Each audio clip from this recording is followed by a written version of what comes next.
ఇక వ్యూస్ కోసం ఓ యూట్యూబర్ అత్యుత్సాహం ప్రదర్శించాడు. చివరకు పోలీస్ కేసులో ఇరుక్కున్నాడు. బిఆర్ అంబేద్కర్ కోనసీమ జిల్లా అమలాపురంలో యూట్యూబర్ నిర్వాహకంపై బాలయోగి స్టేడియం నిర్వాహకులు ఫైర్ అవుతున్నారు.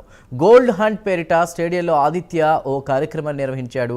స్టేడియం భూమిలో గోల్డ్, సిల్వర్ వస్తువులు, ఇయర్ బడ్స్ దాచుంచానట్టు కూడా అవి ఎవరికి దొరికినా సొంతం చేసుకోవచ్చని ఇన్స్టాలో ప్రకటించాడు. ప్రకటన చూసిన ఆదిత్య ఫాలోవర్స్ తండోపతండాలుగా స్టేడియం వద్దకు పరుగులు తీశారు. వస్తువులు దొరికిన వారికి ఆదిత్య బహుమతులుగా అందజేశాడు. అయితే ఆదిత్య తీరుపై స్టేడియం నిర్వాహకులు మండిపడుతున్నారు. గోల్డ్ హంట్ కోసం స్టేడియంలో గోతులు పెట్టడంపై ఆగ్రహం వ్యక్తం చేశారు. దీనిపై పిఎస్లో కేసు నమోదైంది. పోలీసులు దర్యాప్తు చేసి కేసు నమోదు చేశారు. నేను అమలాపురం వచ్చిన హంట్ పెడతాకే గోల్డ్, సిల్వర్, బట్స్ ఈ మూడు ప్లేసులు పెడతాను. మన అకౌంట్ ఫాలో స్టోరీ పెట్టి ఉండాలి. ఇది నల్లంత దగ్గర బాలయోగి స్టేడియం, గోల్డ్, సిల్వర్ ఇదే లొకేషన్ చెప్పేసారి మనకు ఫాలో స్టోరీ పెట్టి ఉండాలి. 3 ప్లేసులు పెడతాను.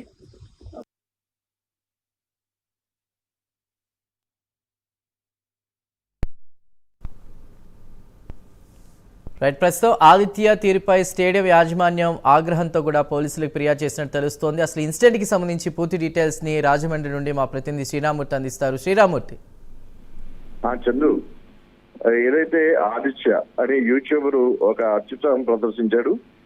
అమలాపురంలో తన యూస్ ని, అంటే తన ఛానల్లో యూస్ ని పెంచుకోవడం కోసం ఒక స్టేడియంలో గోల్డ్, సిల్వర్, అలాగే భువనగిరి బట్స్ దాచానని చెప్పి ఒక ప్రచారం చేశాడు తన ఇన్స్టాగ్రామ్ లో. అంటే అవి ఎవరు తవ్వుకుంటే వాళ్ళకే దక్కితే వాళ్ళకే ఇచ్చేస్తానని చెప్పేసి అక్కడ బాలయోగి స్టేడియంలో, అంటే అమలాపురంలోని బాలయోగి క్రీడా మైదానం ఉంది. ఆ మైదానంలో తాను దాచిపెట్టాను, అది తవ్వుకున్న వారికే బహుమతికి ఇచ్చేస్తానని చెప్పేసి ఇన్స్టాగ్రామ్ లో పెట్టడంతో ఫాలోవర్స్ పెద్ద ఎత్తున గ్రౌండ్ కి తరలి వచ్చారు. అయితే గ్రౌండ్ లో ఎక్కడ పెట్టారు ఏంటని చెప్పేసి ఎవరికెళ్ళే ఈ గోల్డ్ అంట కోసం స్టేడియంలో ఎవరైతే వచ్చారో వీళ్ళందరూ కూడా గోతులు తవ్వి ఎక్కడ దాచాడు అని చెప్పేసి వెనకడం మొదలు పెట్టారు. దీంతో గ్రౌండ్ అంతా గోతులు పడిపోయిన పరిస్థితి ఉంది. అయితే ఈ నేపథ్యంలో అక్కడికి ఎక్కువగా ఈ జనం, యూట్యూబర్స్ కొందరు, అలాగే ఇన్స్టాగ్రామ్ లో చూసిన వారు, ఫాలోవర్స్ అందరూ అక్కడ చేరుకుని వాహనాలతోటి, బస్సులతోటి, అదే మన కార్లతో అక్కడ చేరుకుని చాలా హడావుడి చేశారు. ఇదంతా చూసిన అధికారులు, క్రీడా మైదానం సంబంధించిన అధికారులు, అలాగే అక్కడే పక్కనే ఉన్న కలెక్టరేట్ అధికారులు కూడా స్పందించారు. వెంటనే ఎవరు ఈ విధంగా ప్రవర్తిస్తున్నారో ఆరాధిస్తే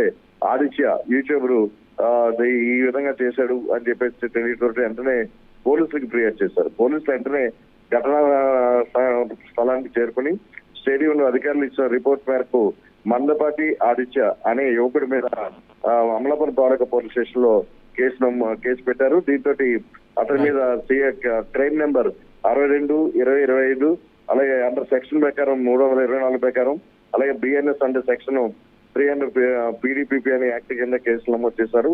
అయితే వీళ్ళు ఒక రకంగా ఇలాగ రెచ్చగొట్టడం ద్వారా యూట్యూబర్ తన యూస్ పెంచుకోవడం కోసం ఈ గోల్డ్ ని అక్కడ, అలాగే సిల్వర్ వస్తువుల్ని పాతి పెట్టినట్టుగా ప్రచారం చేయటం, దానికోసం ఇలాగ ఎగబడడం, ఇవన్నీ కూడా ఈ నేరానికి పాల్పడ్డ సెక్షన్ కింద ఒక కేసు నమోదు చేస్తారు. అతని కోసం అదుపులో తీసుకునే ప్రయత్నం కూడా చేస్తారు. చంద్రు, ఇదంతా కూడా అమలాపురంలో పెద్ద సంచలనంగా మారింది, కలకలం రేగింది. Chandru. Right Sriramurthy, thank you.